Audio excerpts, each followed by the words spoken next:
Hello. కానమోకు కథావచనం మోహనవచనం పరిజ్ఞాన హితబాండం నిత్య చదువరి శ్రోతలకు ఆహ్వానం నమస్కారం. చతపతగునెవరు రాసిన తదుపరి చదివిన వెంటనే మరువక పలువురికి వినిపింపబూనిన అది ఏ పరిజ్ఞాన హితబాండమౌపో మహిళ మోహనవచనమై విరాజిల్లు. పరిజ్ఞాన హితబాండం లక్ష్యం ప్రతివారీ సమాచార హక్కు. ఆ స్ఫూర్తితోనే ఇప్పుడు మిత్ర ఉవాచగా నేటి అనుభవం రేపటి అవగాహనకు మార్గం అనే ఈ అంశాన్ని మన కానమోకు కథావచన శ్రోతలకు మీ కానమోకు స్వరంలో ఇప్పుడు వినిపిస్తాను. ఈ మిత్ర ఉవాచ నేటి అనుభవం రేపటి అవగాహనకు మార్గం. ఇక వినండి. మరో 5 ఏళ్లలో ఆర్టిఫిషియల్ జనరల్ ఇంటెలిజెన్స్ వచ్చేస్తుంది. అప్పుడు అన్ని పనులు అదే చేస్తుంది. కాబట్టి 99% ఉద్యోగాలు ఓడతాయి. ముఖ్యంగా వైట్ కాలర్ జాబ్స్ అసలు ఉండవు. ఈ సమస్యను పరిష్కరించడానికి ప్రభుత్వాల దగ్గర ఎలాంటి ప్లాన్స్ లేవు. కంపెనీలు తమ లాభాల కోసం ఉద్యోగుల్ని తొలగించి కృత్రిమ మేధకు పనులు అప్పగిస్తాయి. వాటి లాభాలు భారీగా పెరుగుతాయి. ప్రభుత్వాలు కంపెనీలు లాభాలపై పన్ను వేసి ఆదాయాన్ని గణనీయంగా పెంచుకుంటాయి. యూనివర్సల్ బేసిక్ ఇన్కమ్ అంటే ఉద్యోగాలు పోయిన ప్రతి ఒక్కరికి నెలకు ఎంతో కొంత డబ్బులు ఇస్తాయి. ఇది కృత్రిమ మేధ నిపుణులు నేడు చెబుతున్న మాట. 60 ఏళ్లకు రిటైర్ కావటం వేరు. ఉద్యోగం సద్యోగం లేక అసలు పనే లేక నెలకు ఇంత అని డబ్బు వస్తుంటే జనాలందరూ తిని కూర్చుంటే ఏమి జరుగుతుందో ఆలోచించండి. ఖాళీ బుర్ర దెయ్యాల కొంప. వ్యక్తులు మానసిక రోగులుగా మారి బతకాలనే ఆశను కోల్పోయే ప్రమాదం. మనిషి కోసం టెక్నాలజీ, అంతేగాని టెక్నాలజీ కోసం మనిషి కాదు కదా. క్రైమ్ రేట్, ఆత్మహత్యలు విపరీతంగా పెరిగిపోతాయి. మానవాళి మనుగడే ప్రమాదంలో పడే అవకాశం. అసలు ఉద్యోగాలే లేనప్పుడు ఎవడు చదువుతాడు? ఎందుకు చదువుతాడు? సాధారణ పరిజ్ఞానం కోసం 10 లేకపోతే ఇంటర్ దాకా చదువుతారేమో కానీ కాలేజీలు యూనివర్సిటీలు ఎందుకు? కాలేజీలు యూనివర్సిటీలు మూతబడితే కృత్రిమ మేధతో కార్లు తయారు చేస్తారు సరే. ఎవడికి ఉద్యోగాలు లేకపోతే తిండి కోసం ప్రభుత్వం ఇచ్చే భృతిపై ఆధారపడే పరిస్థితి వస్తే ఇక కార్లు కొనేవాడెవరు? మనుషుల్ని ఉద్యోగాల నుంచి తీసేసి కృత్రిమ మేధతో రకరకాల వస్తువులు సేవలు ఉత్పత్తి చేస్తారు సరే. వాటిని ఆయా కంపెనీలు నెత్తిన వేసుకొని కొట్టుకుంటాయా? జనాల్లో కొనుగోలు శక్తి లేనప్పుడు వస్తువులకు సేవలకు డిమాండ్ ఎక్కడ ఉంటుంది? పోనీ వాటిని రోబోలకే అమ్ముతారా ఏంటి? కొంపదీసి పెట్టుబడిదారీ వ్యవస్థ, సామ్యవాదం, కమ్యూనిజం ఇలా ఉన్నాయి ఇప్పటిదాకా. మార్క్స్ చెప్పిన కమ్యూనిస్ట్ వ్యవస్థ ఇప్పటిదాకా అయితే సాధ్యపడలేదు. గతంలో సోవియట్ రష్యాలో ఉన్నది సామ్యవాదం మాత్రమే. ఇప్పటి చైనాలో ఉన్నది అటు సామ్యవాదం ఇటు క్యాపిటలిజం. కాలి ఒక వ్యవస్థ. సరేలే, ఈ చర్చ వేరనుకోండి. రేపు ఆర్టిఫిషియల్ జనరల్ ఇంటెలిజెన్స్ వస్తే తిని పడుకునే కొత్త వ్యవస్థ వస్తుందా? మరేం చేయాలి? శంఖంలో పోయిన తీర్థం ఇదిగో. ఎవరో శంఖంలో పోసేదాకా దయచేసి ఇవన్నీ కూడా మీరు జ్ఞప్తికి ఉంచుకోవాలి. రానున్న రోజుల్లో ప్రభుత్వాలు మహాబలీయంగా తయారు కానున్నాయి. ఇప్పుడు మన బతుకులు మనం బతుకుతున్నాం. ప్రభుత్వాలు మనపై పన్నులు వేసి బతుకుతున్నాయి. అందుకు ప్రతిగా రక్షణ పరిపాలన కల్పిస్తున్నాయి. నిజమే.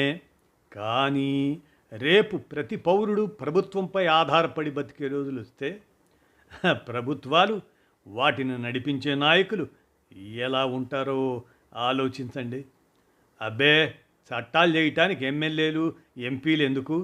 ఆ పని కూడా కృత్రిమ మేధ యంత్రాలకు ఇచ్చేస్తారా ఏంటి? అందరి ఉద్యోగాలు ఊడితే వారిది మాత్రం ఎందుకు ఉండాలి? పెట్టుబడిదారీ వ్యవస్థ తన గొయ్యి కృత్రిమ మేధ ద్వారా తవ్వుకుంటుందా? శక్తి మేరకు పనిచెయ్యి, అవసరం మేరకు తీసుకో. ఇది కార్ల్ మార్క్స్ చెప్పిన కమ్యూనిస్టు వ్యవస్థ. పని చేయటం యంత్రాలకు అప్పగిస్తే అవసరం మేరకు జనాలు తీసుకోవడమే అంటే ఒక రకమైన కమ్యూనిజం వస్తుందా? గందరగోళంగా ఉందా? పరిష్కారాలు ఏంటంటే ప్లాన్ బి. ప్రభుత్వాలు తమకు వచ్చే లక్షల కోట్ల ఆదాయంతో లక్షలాది ఉద్యోగాలు ప్రభుత్వ రంగంలో సృష్టించాలి. కృత్రిమ మేధ చేయలేని పనులు వారికి అప్పగించాలి. ప్రతి ఇంటికి ఒక ఫ్యామిలీ వెల్ఫేర్ ఆఫీసర్. ఇలా ఇది అంత సులభం కాదనుకోండి. రకరకాల గందరగోళాలు వస్తాయి. మరి ప్లాన్ సి ఏంటి? ఇది చాలా సులభం, కార్యరూపం దాల్చే అవకాశం ఎక్కువ. ఇప్పటికే ప్రైవేటు పాఠశాలలకు ఒక రూల్ ఉంది. తమ రెవెన్యూలో సగం సిబ్బంది జీతాలకు వెచ్చించాలి అని రూల్ అంటూ ఉంది కనుక ఇది ఎంతో కొంత ఇంప్లిమెంట్ అవుతుంది. ఇలాగే ప్రతి కంపెనీ పాటించేలా చెయ్యాలి.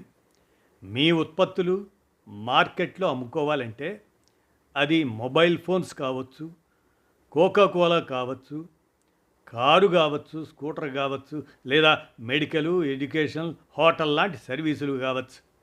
మీరు కృత్రిమ మేధను వాడుకోండి, కానీ మీ మొత్తం రెవెన్యూలో 50 లేదా 60% ఉద్యోగుల జీతభత్యాల కోసం ఖర్చు పెట్టాల్సిందే.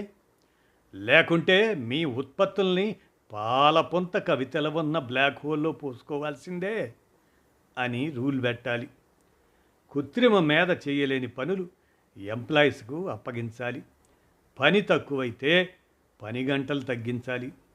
రోజుకు 3-4 గంటలు, వారానికి 5 లేదా 4 రోజులు ఇలా చేయాల్సిందే అని రూల్ పెట్టాలి.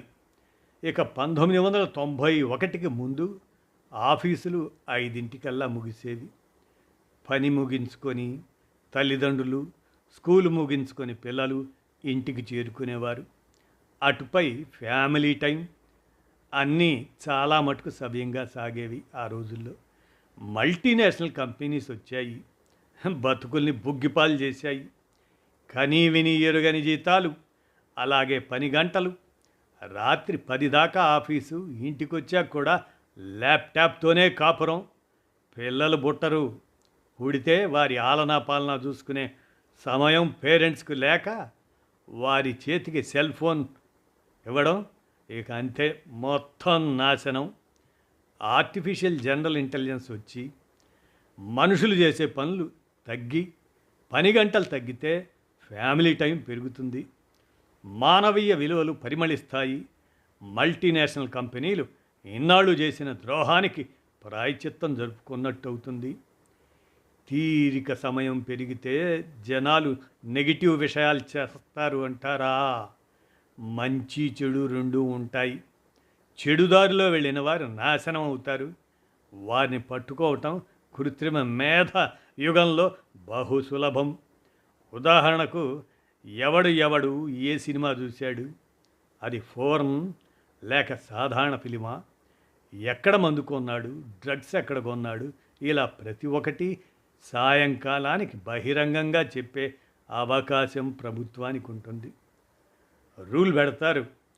పోటీ, అసమానతలు పెట్టుబడిదారీ వ్యవస్థ మూలాలు. ఇవి లేకపోతే క్యాపిటలిజం ఉండదు. మంచైనా చెడైనా, ఇష్టమైనా కష్టమైనా ఇది నిజం, పచ్చి నిజం. అందుకే రూల్ పెడతారు.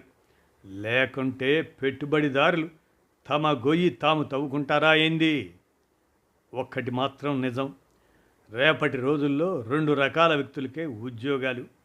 ఒకటి కృత్రిమ మేధను పని చేయించేవారు, 2 రోబాలు చేయలేని పని చేసేవారు. అంటే సృజన, సామాజిక తెలివితేటలు, భావోద్వేగ తెలివితేటలు, కుతూహలం, నిరంతర అధ్యయనం, కుశాగ్ర బుద్ధి, సమిష్టి తత్వం, డిజిటల్ స్మార్ట్నెస్ మొదలైన లక్షణాలు ఉన్నవారికి ఉద్యోగాలు. రోబో క్రాస్ రోడ్ నిన్నటిలా రేపు ఉండదు. మనం ఇప్పటిదాకా చూసింది వేరు, రేపు భిన్నం. రేపటిపై అవగాహన పెంచుకొని సరైన మార్గంలో పయనించటమే ఇప్పుడు చేయాల్సిన పని. ఇదండి, ఇదే మిత్రవువాచ. ఆలకించారు కదా, మరి మీ అవగాహన ఎలా ఉందో మరి విన్నారుగా. మరి ధన్యవాదాలు.